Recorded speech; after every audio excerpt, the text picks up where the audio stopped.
안녕하세요. 안녕하세요. 네, 반갑습니다.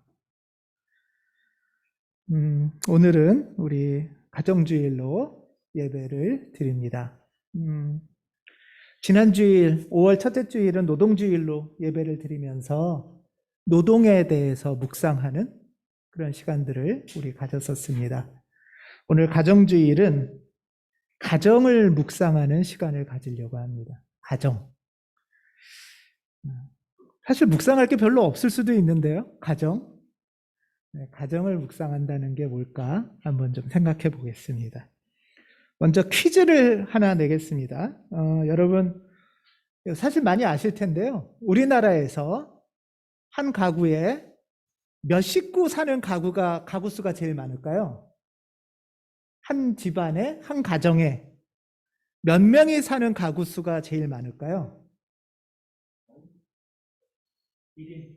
4인 나왔고 1인 나왔고 예? 예? 3이 나온 죄송합니다. 예. 아,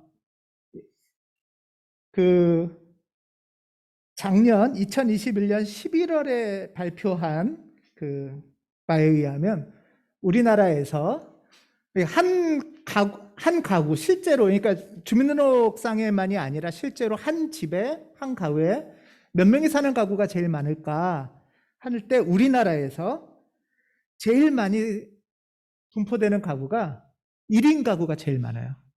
우리나라에서. 1인 가구가 31.7%랍니다. 1인 가구 다음엔 몇 명 가구가 제일 많을까요? 아, 좀 쉽게 가시는 거 아닌가요? 맞습니다. 2인 가구가 두 번째예요. 네. 그 다음에는 몇인 가구? 3인 맞습니다. 네. 4인 가구는 네 번째예요. 5인 가구 이상은 4.6%. 그러니까 몇 가구 안 되죠? 근데 우리가 되게 한 집 하면 떠올리는 이렇게 그림이 있잖아요, 머릿속에. 한 가구, 한 가정이 모여서 밥을 먹는다. 어디 놀러 간다. 그럴 때 몇 명이 떠올라요? 네, 네 명이 떠오르죠. 네 명이 떠오르는데 실제 조사를 해봤더니 네 명이 한 가구로 사는 집은 10집 중에 두 집이 안 되는 거예요. 작년 11월 기준으로. 10집 중에 두 집이 안 돼요. 10집 중에 6집 이상은 한 집에 한 명이나 두 명 사는 집이에요. 네. 그리고 그러면은 한 명이 사는 집이면은 뭐 젊은 사람들만 사나? 연령은 어떻게 되나? 이런 것도 궁금하시잖아요. 20대, 30대, 40대, 50대, 60대가 비슷해요. 분포가. 60대가 혼자 사는 가정이나 20대가 혼자 사는 가정이나. 어떠세요? 이런 얘기를 들어보시면. 저도 이거 조사하면서 한번 말씀도 준비하고 하면서 다시 찾아봤는데, 그러니까 우리가 머릿속에 갖고 있던 가정상은 우리 남한 대한민국 현실에서는 아주 비현실적인 그림이 머릿속에 있는 거예요. 그리고 이게 어느 날 갑자기 작년부터 갑자기 바뀐 게 전혀 아닌 거죠. 가구가 그렇게 바뀔 수가 없잖아요.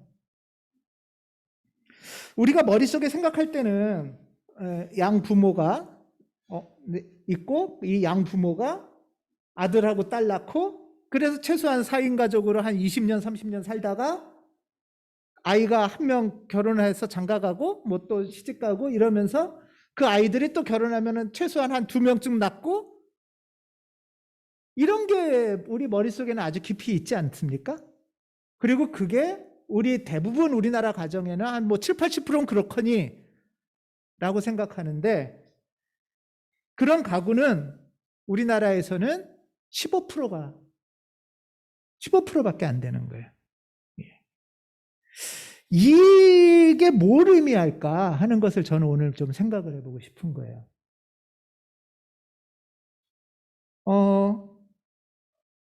그러면 우리 남한 사람들이 지금 다 잘못된 건가? 이 네 명이 표준인데 이 남한 사람이 우리가 지금 다 잘못 살고 있는 건가? 아니면 표준이라는 이 그림이 잘못된 건가? 아니면 최소한 시대가 지나면서 표준이라는 그림이나 기준이 바뀌어야 되는 건가? 이걸 좀 생각해 봐야 된다는 거죠. 예. 특히 우리 그리스도인과 교회, 한국 교회는 가정상에 대한 아주 확고한 정상 그림이 있어요. 그리고 이거를 이루게 해주세요 하고 아주 간절히 기도를 해요.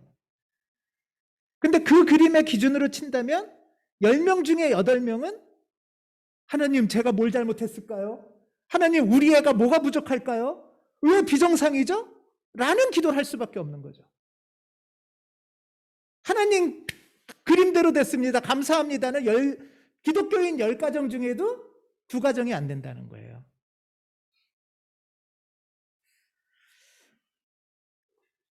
그러면 이 그림이 우리가 잘못 뭘 구하는 건가?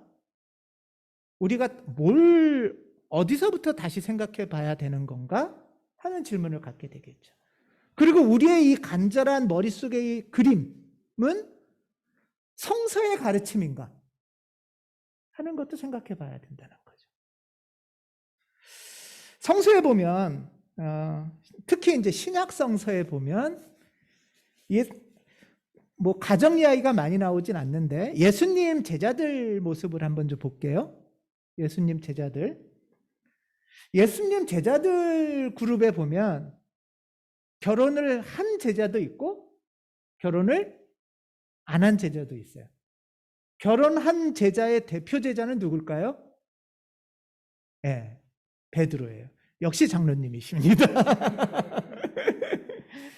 예.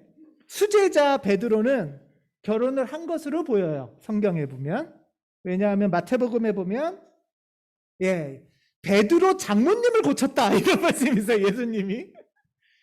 예수님께서 베드로 장모가 열병이 들었을 때 근데 거기에 보면 베드로 장모님 집에 가서 고친 건 아니고 베드로 집에 장모님이 누워 계셨어요. 아픈 장모님이. 그래서 예수님이 베드로 집에 가서 장모님을 고쳤다. 이런 말씀이 있어요. 그러니까 아마 장모님이 베드로랑 같이 살았는지 아니면 편찮으신데 그 집에서 쉬었는지는 모르겠지만 분명한 거는 베드로는 결혼을 했나 보다. 이건 알 수 있죠. 그럼 나머지 제자들도 다 결혼을 했느냐 하면 그거는 조금 또 봐야 되는 거예요. 예수님 제자 중에 여성 제자가 있어요. 여성 제자, 아주 유명하기도 하고 중요하기도 한 여성 제자가 있는데요. 여러분 이런 그림 기억나세요? 예수님 발치에서 누가 뭐 일을 하든 말든 발치에서 이렇게 말씀을 들었다. 이 제자 기억나세요? 누구죠? 마리아. 마르다 언니를 아마 뒀을 마리아. 마리아는 예수님 발치에서 말씀을 들었다. 이런 표현이 있죠, 성경에. 발치에서 말씀을 들었다는 것은 전형적인 당시의 스승제자 그림이에요. 스승과 제자가 그런 관계다, 그런 모습이다 하는 것으로 그려지고 있거든요. 그러니까 아주 그 당시의 그 그림은 특별한 그림이에요. 대개 여성은 없어요, 제자에. 왜냐하면 유대인의 스승은 뭐라고 불러요? 랍비. 랍비의 제자는 여성은 없거든요. 정식 제자들이. 그랬을 때 이제 이 마리아는 여성 제자임에 틀림이 없는데 마리아가 사는 가정, 마리아는 몇 가구예요? 몇 인 가구예요? 3인 가구죠. 예? 마리아는 누구랑 살았어요? 마르다라는 자매, 또 한 명은 나사로. 사실 한국말은 언니, 동생 이게 명확한데 이제 위아래, 뭐 브러더, 시스터 이런 것 같아서 윈지 아래인지는 잘 모르지만 추측컨대 마르다가 아마 언니고 마리아가 동생이고 아마 그 밑에 또 나사로라는 남동생이 있었던 것 같아요. 예수님 일행을 맞을 때 성경에 이런 말이 있어요. 누가복음에 보면 마르다라는 여자가 예수를 자기 집으로 모셨다. 그러니까 이 집은 남성 아버지가 없는 집이에요. 그렇죠? 남성 아버지가 없이 마르다가 아마 가장 노릇을 했는데 재산도 꽤 있었나 봐요. 자기 집도 있는. 이 마르다가 미혼인지 돌싱인지는 잘 모르겠어요. 그렇죠? 예. 근데 집안을 거느릴 정도의 그 정도의 이제 역할을 하는 이런 이제 제자들의 모습이 또 있은 거예요. 베드로는 장모님이 있는 모습이 있고 이렇게 미혼 남녀들 3인 가구의 모습이 있어요. 제자들 모습 보면은 다양하네요. 결혼을 기준으로 하거나 가정의 모습이. 또 한 명을 더 들자면 신약에 나타나는 아주 대표적인 비혼주의자가 있습니다. 누구죠? 바울이죠. 바울은 비혼을 선포한 사람이에요. 그렇죠? 난 결혼 안 해. 고린도전서에 보면 이런 말이 있어요. 되게 재밌는 말인데 결혼하는 사람도 잘하는 것이지만 결혼하지 않는 사람은 더 잘하는 것입니다. 이 말은 뭐예요? 해도 되지만 웬만하면 자, 여러분 결혼을 하신 분들이 여기 교우들 중에 계신데 결혼하셔서 특히 이제 오래 사셨던 분들 중에서는 교우들 어떠세요? 이 말씀을 자녀들한테 하시겠어요? 안 하시겠어요? 네. 아니면 여러분들 부모님께는 어떤 말씀을 들으셨어요? 결혼을 하는 것도 뭐 괜찮지만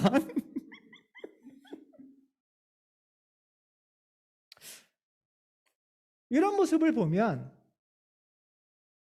예수님의 그 제자 그룹은, 제자 집단은 결혼을 기준으로 구분되진 않았던 것 같아요. 기혼자는 제자다, 미혼자는 안 된다, 이런 구분은 없었던 것 같아요. 또 남성, 여성의 구분도 별로 없어요. 남자들만 제자다, 이런 구분도 별로 없어요. 어쩌면은 마르다는 아까 말한 것처럼 돌싱일 수도 있어요. 사실 예수님 가정도 그렇잖아요. 예수님 가정도 오래 봐도 누가복음을 기준으로 보면 예수님이 12살 이전에 아버지가 돌아가신 것 같아요. 예수님이 12살 이후에 엄마 이야기는 나오죠.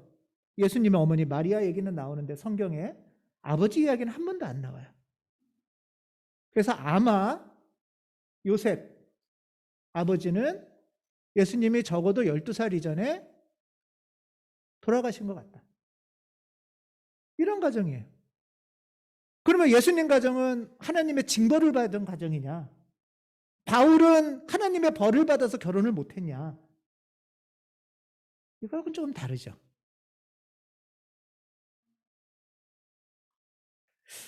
사실 이런 모습은 구약의 가족관하고는 아주 상반됩니다.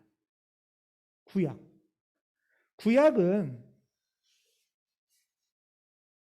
결혼하지 않는 삶은 인간이 아니에요. 가정을 이루지 못한 삶은 하나님의 징벌을 받은 삶이에요. 구약에서는 결혼을 하고 자녀를 낳는 것이 하나님의 복이고 일종의 그게 자연의 이치라고 얘기하는 거죠. 그래서 성경에 보면 이런 표현 많죠. 왜 이렇게 이런 걸 많이 쓰는데 누가 누구를 낳고 엄청 많죠. 그 표현은 여러 의미가 물론 있지만 이 표현 중에 중요한 의미 중에 하나는 뭐냐면 하나님의 복이 계속 이어지고 있다는 걸 뜻하는 거예요. 그러니까 출산이 하나님의 복의 상징이라는 뜻이에요. 출산이. 그러니까 하나님의 복이 끊이지 않고 쭉 이어지고 있다는 걸 나타내는 건데 반대로 자녀가 없다는 건 아주 최악이죠. 구약에서는. 그래서 온갖 술수를 써서라도 자녀를 막 가지려고 하는 그런 이야기가 구약 속에 많이 있어요.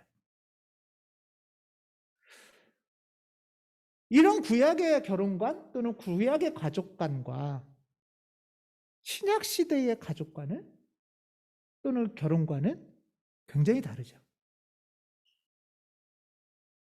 그러면 우리가 생각해 볼 건 뭐냐? 우리 한국 그리스도인들은, 한국 교회는 또는 우리 교회 안에서는 구약의 가족관을 갖고 있는 건지, 신약의 그리스도 예수의 가족관을 갖고 있는 건지를 좀 생각해 봐야 되는 거죠.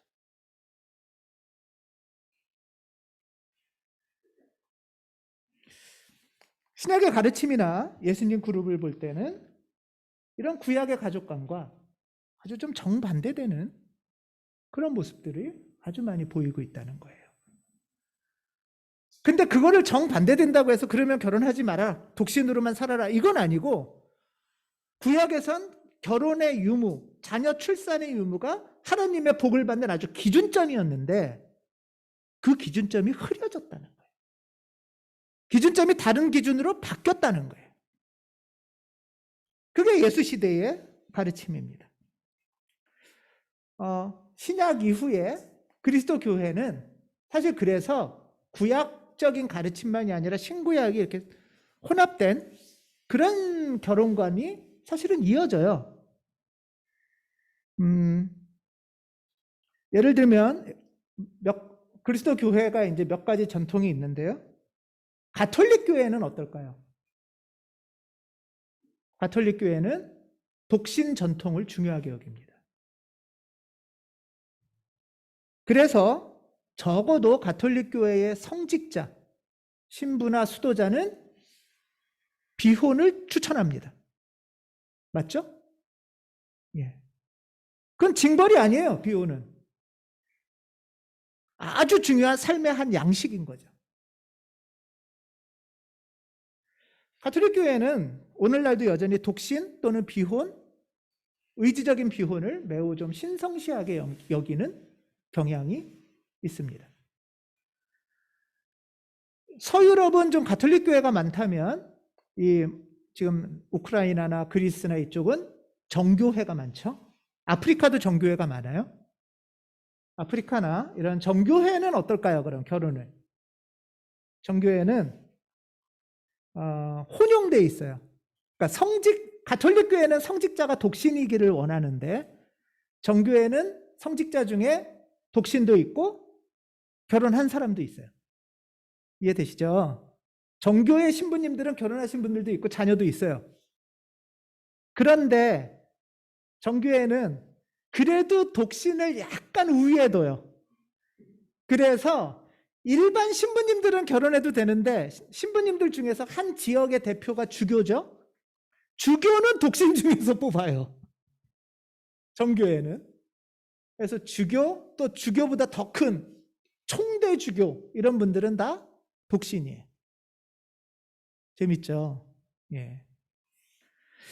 조금 개신교로 올게요. 성공회 교회. 우리나라는 성공회가 좀 작지만 미국이나 유럽은 성공회가 굉장히 규모가 큰 교회입니다. 성공회는 우리나라에서 신부님이라고 부르는데요. 성직자들을. 성공회 신부님들은 많은 분들이 결혼을 하셔요.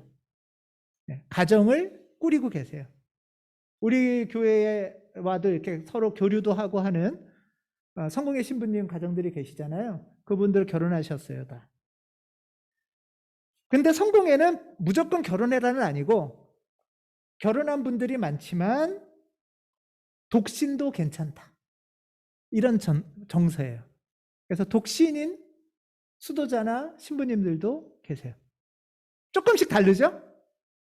가톨릭 교회는 독신이 중요하다. 정교회는 독신도 좋지만 결혼해도 된다. 성공회는 결혼하는 게 다수지만 독신도 괜찮다. 그러면 이제 일반 개신교회는 어떤가요, 여러분? 일반 개신교회는 이제 목사님들이 교회 부임을 하거나 할 때 결혼을 안 하면 부임하기가 어려워요. 왜냐? 뭐가 문제 있는 거 아니야? 예. 한국 개신교회는 아직 독신이 어떤 의미인지 정확히 배운 적이 없어요. 이거는 뭐냐 하면 구약의 가족관과 유교적 가족관이 결합돼 버린 거예요. 그래서 개신교에서는 결혼을 굉장히 장려하고 당연시 여기고, 결혼을 하지 않으면 뭔가 이상한, 또는 결혼한 후에 출산하지 않으면 뭔가 잘못된, 이런 평가들이 머릿속에 있는 거예요. 예를 들면 가정 하면 4인 가정이 머릿속에 표준으로 잡았듯이 이런 게 표준으로 잡았는데, 우리가 정말 성서를 마저 놓고 볼 때 예수를 주로 모시고 비춰볼 때 다시 한번 생각해 보자는 거죠. 우리가 원하는 가족, 우리가 원하는 가정, 또 예수께서 가르쳐 주시기를 바라는 것은 뭘까 하는 것을 한번 생각해 보자는 거예요. 이걸 알지 않으면 하나님은 그렇게 안 가르쳐 주셨는데 우리 혼자서 안달복달하고 자책하고 뭔가 벌 받은 줄 알고 이러면서 기도할 수도 있거든요.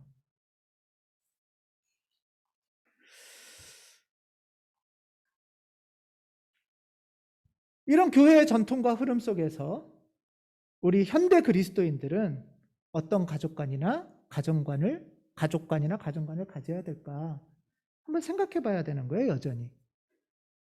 뭐 세 가지겠죠? 하나는 반드시 결혼해야 된다. 이거는 안 하면 이건 완전히 안 된다. 요즘 유행하는 막말을 쓰려다 그러면 안 될 것 같아서. 예. 그리고 결혼 후에는 반드시 출산을 해야 된다. 이것만이 하나님의 뜻이고 여기서 벗어나는 건 다 잘못된 거다 라는 게 첫 번째로 하나 있어요. 두 번째, 결혼은 해도 되고 안 해도 되는 것이다. 개인의 어떤 여건이나 선택에 달려있다. 두 번째. 세 번째, 독신 생활이 영적으로 더 뛰어나고 훌륭하다. 결혼은 족쇄인이 웬만하면 하지 말라. 자, 여러분들 이 세 중에 어떤 가르침을 자녀나 이웃들에게 주시고 싶으세요?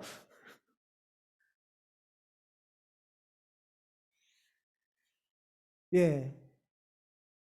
마음속에 조금 올라오시는 게 있으신가요? 아, 근데 이게 맞는 건지는 모르겠지만 하면서 이렇게 선호가 생기시나요?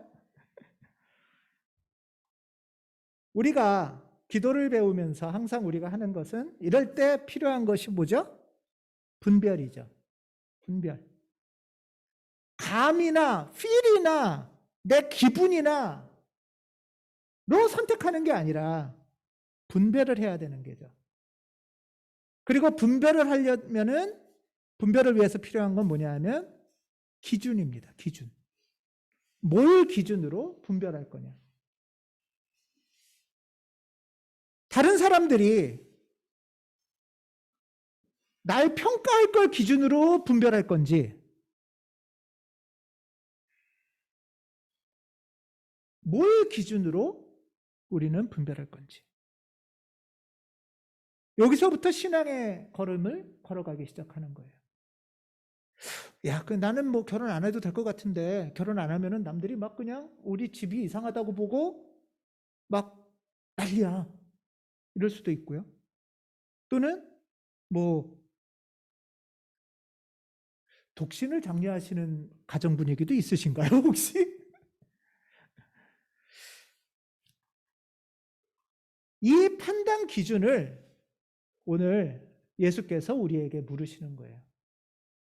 누가 나의 어머니이며 누가 나의 형제들이며.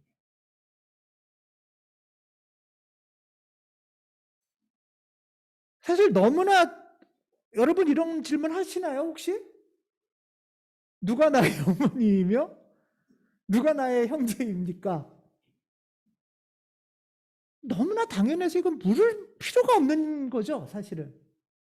그렇죠? 이렇게 너무나 당연한 거를 물으셨어요, 예수께서는. 근데 한번 너무나 당연하다고 생각하는 우리가 한번 생각해 봅시다. 이 당연함을 물을 때 누가 나의 어머니입니까? 그러면 여러분 어머니의 기준은 뭐예요? 분별의 질문은 기준을 묻는 거거든요, 지금. 날 낳으신 분이 어머니죠. 예, 날 낳으신, 혈육적으로 낳으신 분이 어머니죠. 근데 우리 아버지가 재혼을 하셔서 키우기만 하셨어. 그러면 이제 어떻게 되나요? 키우기만 하신 분은 어머니인가요? 누가 나의 형제들입니까? 한 어머니 안에서 태어난 사람들은 형제 자매들이죠. 근데 아버지는 같은데 어머니가 다른 어머니하고 태어난 형제들이 있다면 형제인가요? 아니면 입양한 가족은 어떻게 되나요?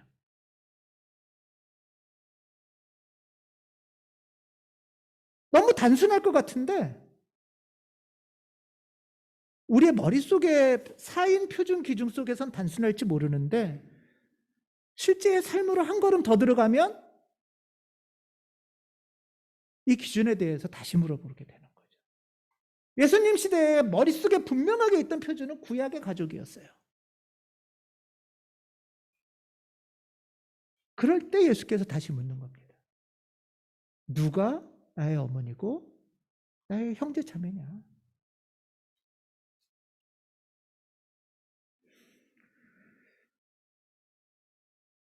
그러고 나서 그 기준으로 예수께서 제시하신 것이 바로 오늘 본문인 50절 말씀이에요. 그 기준이 뭐죠? 예. 하늘의 뜻에 따라 사는 사람이 내 기준이라는, 가족이라는 거예요. 하늘의 뜻, 하늘의 뜻에 따라 사는 사람이 곧 내 형제요, 자매요, 어머니라는 거예요. 지금 전혀 다른 기준을 얘기하고 있어요. 말도 안 되는 기준일 수도 있어요.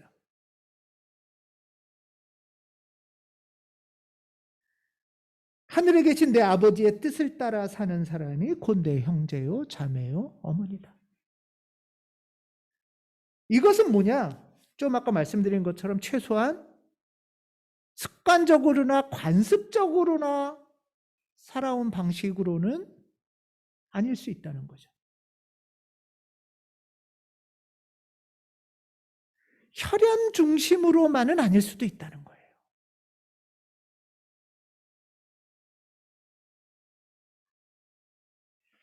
뜻을 따라 산다는 것은 또 어떻게 보면은 혈육 간의 관계만이 아니라 서로 간의 상호 간의 의무적 관계는 아닐 수도 있다는 거예요.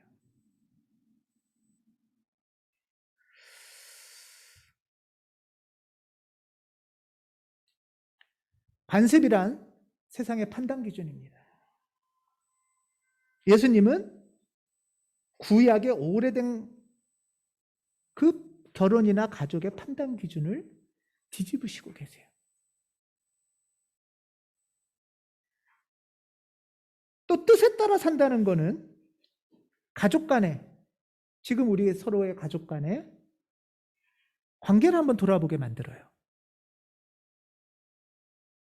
여러분들 어떠십니까?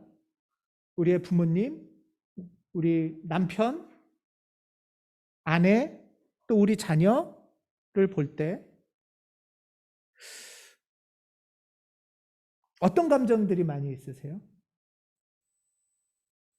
고마움과 미안함과 무거움과 의무감과 아쉬움과 답답함과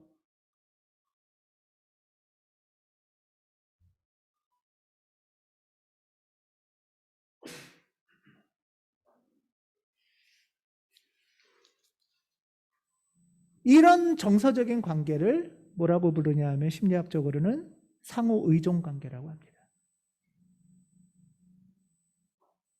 상호 의존 관계에 미안하기도 하고 고맙기도 하고 속상하기도 하고 화도 나고 이런 얽혀져 있는 이 감정적인 관계들, 그래서 이게 너무 답답한데 이 팽팽한 관계가 조금 느슨해지거나 여유로워지면 갑자기 또 서운해지고 섭섭해지고 허전해지는. 그래서 이런 얽히설키된 감정 관계가 그냥 당연한 가족 관계라고 생각할 수도 있다는 거예요.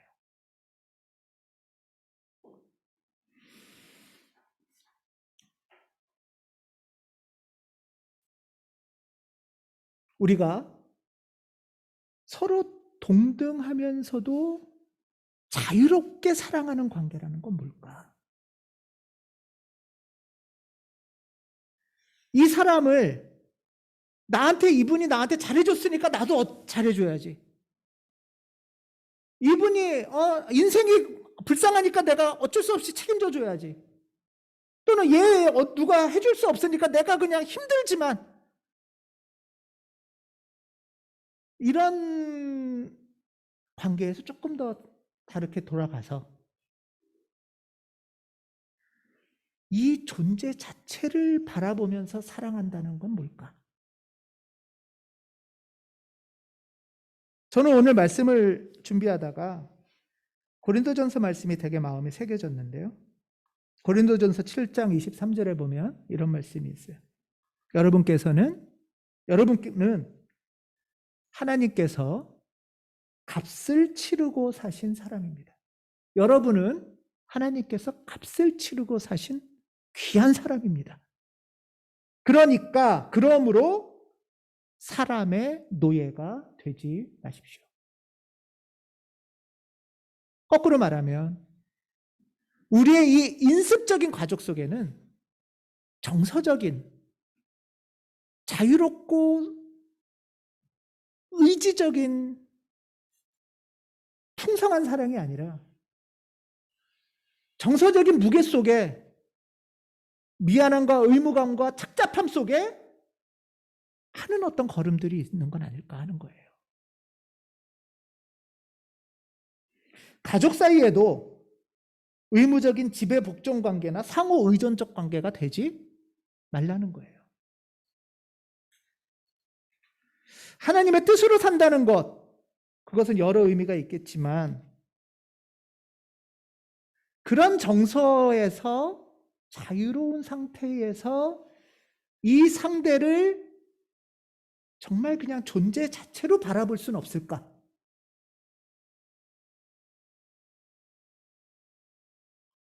한번 생각해 보자는 거예요.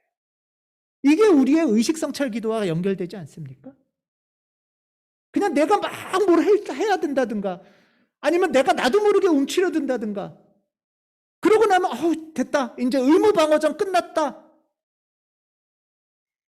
어버이주일이나 가정주일이나 어린이날이 의무방어전이 되면 안 되지 않습니까?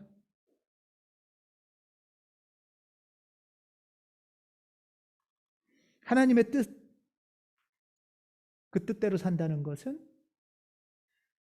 존재 자체를 향한 사랑입니다. 나의 어머니도 하나님의 거룩하고 고유하게 만들어진 피조물이잖아요. 이 안에도 뜨거운 열정이 있고 소망이 있고 아픈 상처도 있었잖아요. 그 존재, 그리고 그 걸음 가운데 하나님이 동행하셨잖아요. 그 존재를 그대로 바라본다는 건 뭘까? 그리고 그 존재를 자유로운 선택 속에 뜨겁게 사랑한다는 건 뭘까?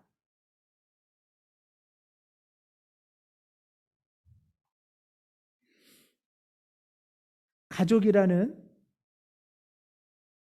관습적인 낱말을 벗어나서 이 사람들을 인간 동료로 만난다는 것은 어떤 걸까?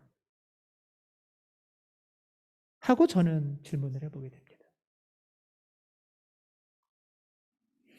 나의 온전히 자유로운 선택과 나의 온전한 의지로 이 대상을 사랑한다는 건 어떤 걸까?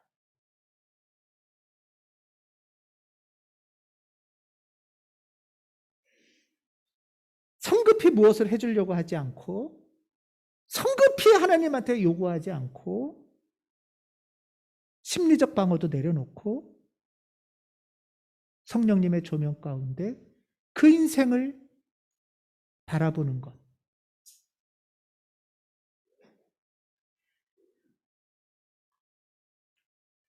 저는 어쩌면 이것이 하나님 안에서 우리를 새로운 관계로 초대하시는 거룩한 뜻이 아닐까. 예수께서는 어머니한테 무정하게 한 게 아니고 형제들을 내친 게 아니라 이런 관습적인 관계, 혈육적인 관계를 전복하면서 새로운 하나님의 가족으로 초대하는 것. 그것이 예수께서 자신의 어머니와 형제들에게 향한 사랑이었습니다. 오늘 성시교독은 이렇게 말씀합니다. 우리에게는 아버지 되시는 하나님 한 분이 계십니다. 하나님 한 분이 계시다는 것은 하나님을 모시는 우리는 모두 하나님 안에서 새로운 관계의 피조물이 된다는 거죠. 그리고 이 피조물을 예수께서는 우리를 형제 자매라고 부르시기를 부끄러워하지 않으셨습니다.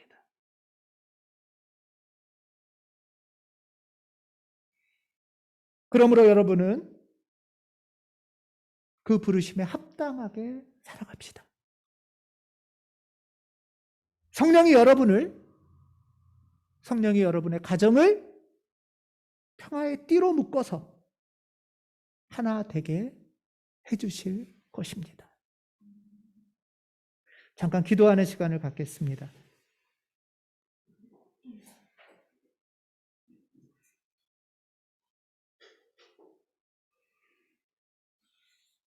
가정주의를 맞이하면서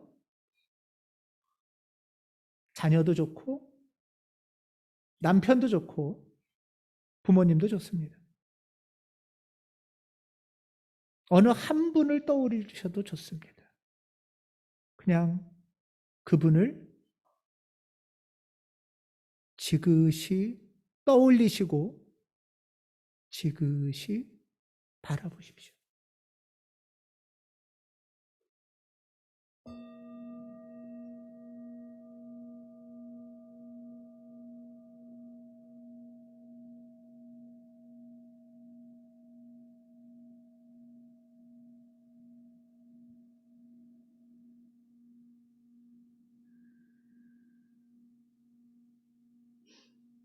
그 존재를 성령의 조명 가운데 바라보십시오.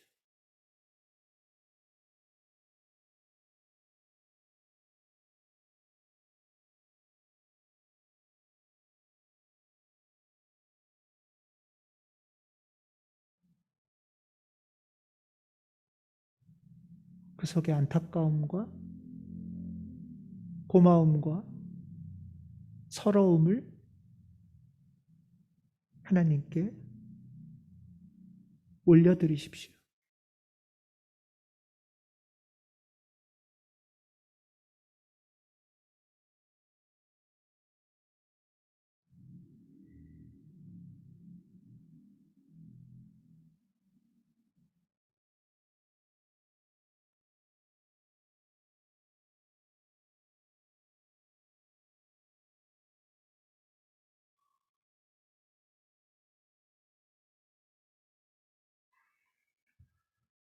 하느님, 우리 아버지, 우리의 마음을 올립니다. 받아주시고 우리를 당신의 가족으로 초대해 주시옵소서.